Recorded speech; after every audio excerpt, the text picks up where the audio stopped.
Bonjour à tous, j'espère que vous allez bien. Aujourd'hui on se retrouve pour une vidéo qui va porter sur le choix de la cage ou volière de vos perruches. Tout d'abord, il faut que celle-ci soit adaptée aux perruches, c'est-à-dire qu'elle doit faire au minimum 1 mètre de longueur, 70 cm de profondeur et 80 cm de hauteur, et les barreaux doivent être espacés de maximum 18 mm pour éviter que les perruches ne passent leur tête et risquent d'être bloquées. Il vaut mieux privilégier des barreaux horizontaux plutôt que verticaux, étant donné que ça va faciliter le déplacement de vos oiseaux dans votre volière. N'achetez pas une seule cage tour, étant donné que ce ne sont pas des hélicoptères et que les perruches ne volent pas en hauteur mais en longueur. Néanmoins, vous pouvez toujours investir dans 2 cages tour de manière à les assembler pour obtenir la taille minimale conseillée fortement pour la cage ou volière de vos perruches.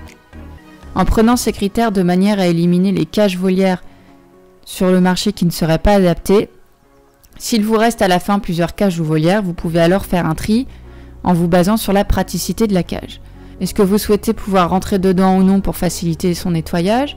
Est-ce que vous souhaitez que les gamelles soient accessibles en dehors de la cage avec une petite porte ou une petite trappe sans avoir besoin de rentrer dans la cage ou de passer la main dans celle-ci?